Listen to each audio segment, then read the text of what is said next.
पूज्य स्वामी जी महाराज ने आज गार्गी की चर्चा की है। उपनिषदों से है ये कथा। जिस ईश का वर्णन किया गया है, जिस पर ब्रह्म परमात्मा का महर्षि याज्ञवल्क्य ने वर्णन किया है, वही पर ब्रह्म परमात्मा आत्मा के रूप में हमारे सबके हृदय में विराजमान है। उसी आत्मा की चर्चा चल रही है। हु एम आई, मैं कौन हूं? ये जानकारी का हो जाना ही आत्मा का साक्षात्कार है, भगवत साक्षात्कार है। इसकी जानकारी से ही जीवन सफल हो जाता है, सार्थक हो जाता है, व्यक्ति मुक्त हो जाता है, जन्म मरण के चक्र से छूट जाता है, सारे दुखों से छुटकारा मिल जाता है मात्र जानकारी से। कितनी महत्वपूर्ण है ये जानकारी। आखिर भक्तजनों, ये आत्मा है क्या? आज चर्चा इस बात पर शुरू करते हैं। 2-4 दिन पहले हंसता खेलता व्यक्ति स्वयं भी हंसता है, दूसरों को भी हंसाता है, बहुत प्रसन्नचित्त है। घर का आत्मा जानने वाला व्यक्ति आज लाचार बेबस अस्पताल में पड़ा हुआ है। कहते हैं आईसीयू में दाखिल है, बनावटी मशीनें लगी हुई हैं, हाथ पांव बंधे हुए हैं। किससे? रस्सी जंजीर से नहीं, मशीनों की ट्यूबों से बंधी हुई है। यहां भी ट्यूबें लगी हैं, नाक में भी ट्यूब लगी है, मुख में भी ट्यूब लगी हुई है। एक जिंदगी लाचार बेबस अस्पताल में पड़ी हुई है। 2-4 दिन पहले हंसती खेलती जिंदगी थी, घूमती फिरती जिंदगी थी। वह कौन है जिससे हम बोलते हैं? वह कौन है जिसकी शक्ति से हम चलते हैं, देखते हैं, उठते हैं, बैठते हैं? वह कौन है जिसकी शक्ति से हम भोजन करते हैं, जिसकी शक्ति से भोजन पकता है, पचता है, बनाया जाता है, परोसा जाता है? वह कौन है? क्या हुआ है इस जिंदगी को? अचानक बेबस हो गई है। रोज काम पर जाता था, सुबह जल्दी निकलता था, रात को लेट आता था, इतना कर्मठ था, इतना अच्छा काम करने वाला था, घर को संभाले हुए था। आज अचानक क्या हो गया है? अभी कोई वृद्धावस्था तो वो नहीं है। आज क्या हो गया है इसको? न ये बोल रहा है, न ये आंखें खोल रहा है। पता नहीं सुन रहा है कि नहीं सुन रहा। यदि सुन रहा है तो आगे से कोई प्रतिक्रिया नहीं है। एक व्यक्ति देखने के लिए जाता है, एक नहीं अनेक मित्र संबंधी देखने के लिए जाते हैं। जाके उसे बुलाते हैं, राम राम कहते हैं, उच्च स्वर से भी कहते हैं, कान में भी कहते हैं। आंख खोलने की कोशिश करता है, आंख खुलती नहीं है। अपनी प्रसन्नता व्यक्त करने की चेष्टा करता है, वह प्रसन्नता व्यक्त नहीं कर सकता।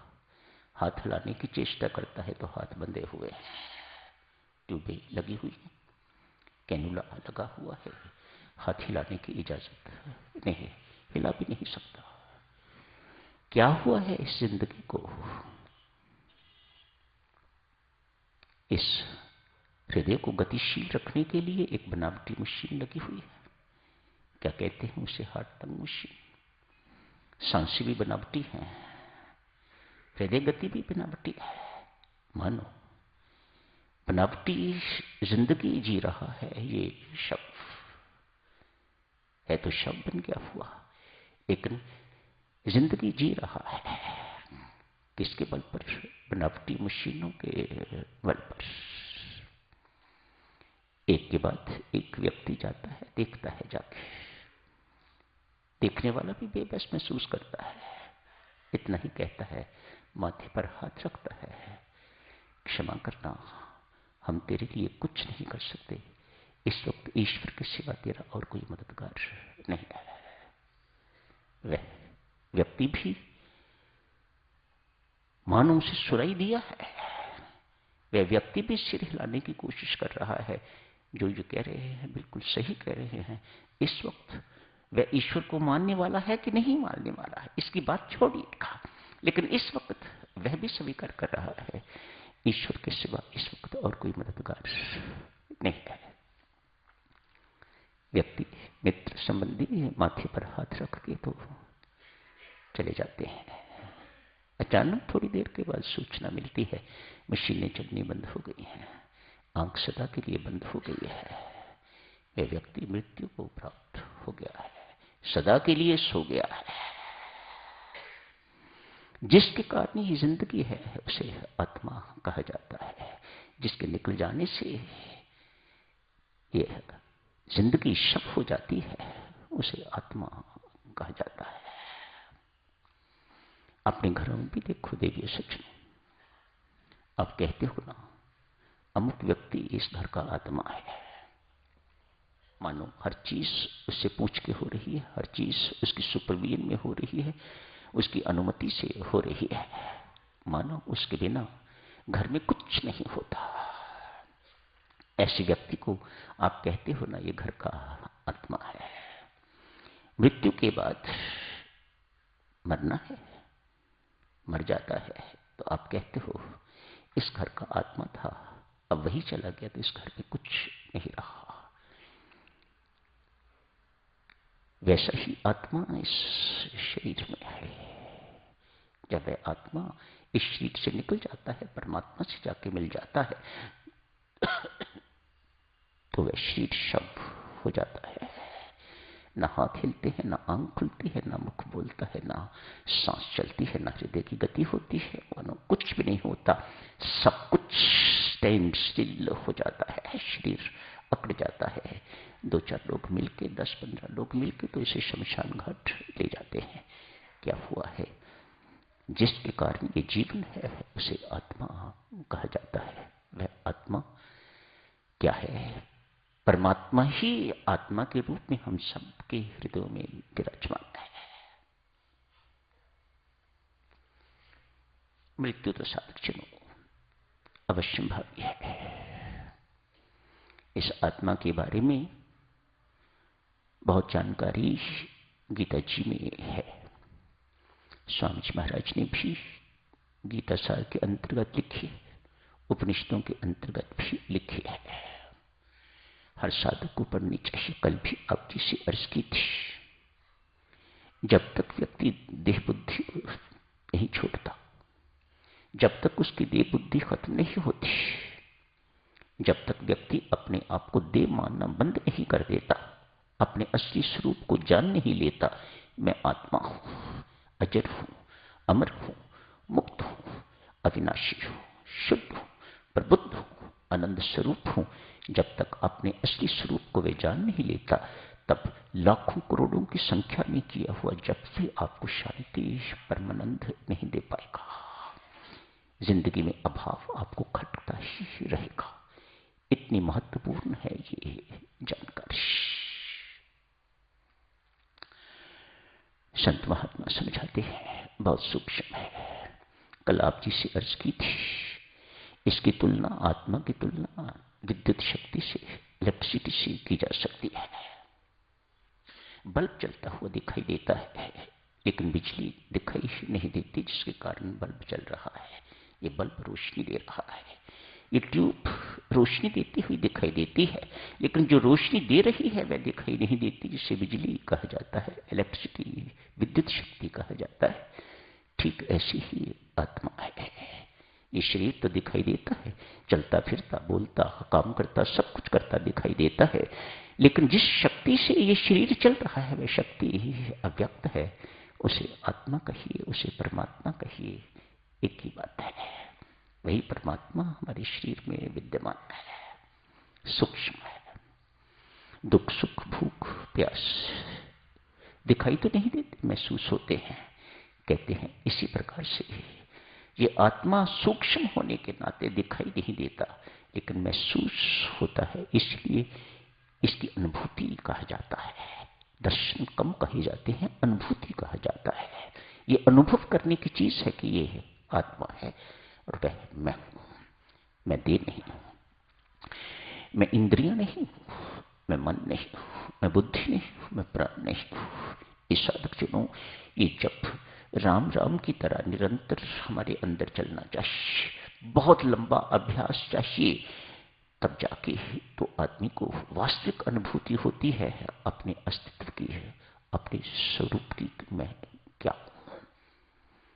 इस स्वरूप को जानना ही जीवन का लक्ष्य है।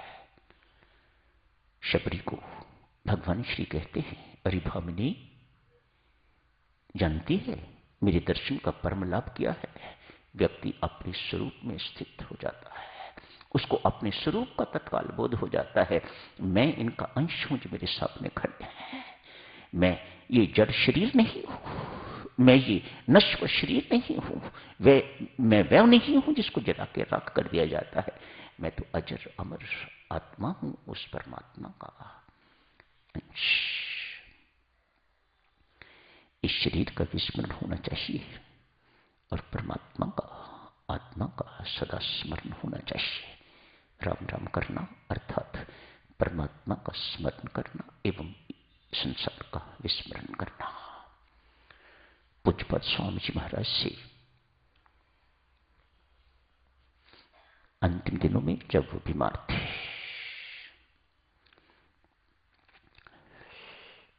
जैसे वृद्धावस्था साधक हर साधक पर अनिवार्य है, बाल्यावस्था आती है, यौवन आता है, अनिवार्य अवस्था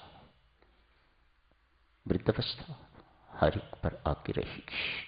यदि वह उससे पहले मर नहीं जाता तो, उससे पहले मर जाता है तो वृद्धावस्था नहीं आती।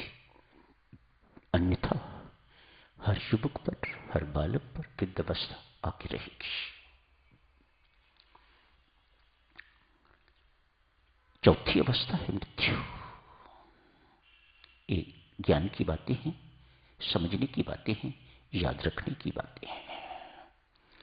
यह संभव है कि जिंदगी में व्यक्ति अंधा ना हो, बहरा ना हो,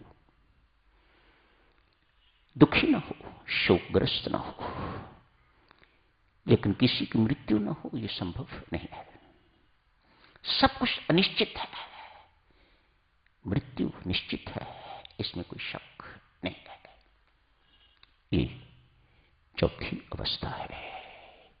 जो इन अवस्थाओं को जानने वाला है, देखने वाला है, ये कहने वाला है, अनेक वर्ष पहले मैं बालक था, उसके बाद मेरे ऊपर जवानी आई, उसके बाद मेरे ऊपर वृद्धावस्था आई, अब मृत्यु की तैयारी है। जो ये बोलने वाला है वह है आत्मा, वह है परमात्मा। जो ये कहता है, मैं रात बहुत गहरी नींद सोया। कौन है ये कहने वाला? तू तो सोया पड़ा है, शरीर तो सोया पड़ा है, मन भी सोया पड़ा है, फिर कौन है ये बोलने वाला? जो ये जानता है कि तू गहरी नींद सोया, सारी रात करवटी बदलता रहा, नींद नहीं आई, सारी रात स्वप्नों में व्यतीत हो गई। जो ये बोलता है वह आत्मा है। स्वामी जी महाराज से कोई पूछने की हिम्मत करता, स्वामी जी महाराज आपकी तबीयत कैसी है? बड़ों से ये बातें पूछी नहीं जाती, नहीं बड़ों को ये बधाई दी जाती है, कांग्रेचुलेशंस, जन्मदिन की बहुत बहुत बधाई। बड़ी हिम्मत चाहिए ऐसे लोगों को ऐसा करने के लिए। आप मित्र नहीं हो, मित्र आपस में बात करते हैं, या हाल पूछने वाला बड़ा होना चाहिए, छोटे से हाल पूछता है, बड़े से नहीं। और खासकर स्वामी जी महाराज से ऐसी बात पूछने के लिए बहुत हिम्मत चाहिए। स्वामी जी महाराज तत्काल पूछते, आप डॉक्टर हो? अरे जिस शरीर को मैं भूलने की चेष्टा कर रहा हूं, आप मेरा हाल पूछ के उसे मुझे याद दिला रहे हो। आप मेरे मित्र हो या मेरे शत्रु? डांट देते थे, फटकार देते थे। ये डॉक्टर का काम है, तुझे क्या करना है? मैं कैसा हूं, क्या करेगा जान के? एक साधक को साधक जनों ऐसा ही होना चाहिए, पक्का। मुझे शरीर को याद नहीं करना है, मुझे अपने सत स्वरूप को याद करना है और याद रखना है। मैं ये हूं, मैं देह नहीं हूं। कल इस चर्चा को और आगे जारी रखेंगे। है तो रूखी सूखी चर्चा, लेकिन देवियों सज्जनों, इसके बिना निर्वाह नहीं है।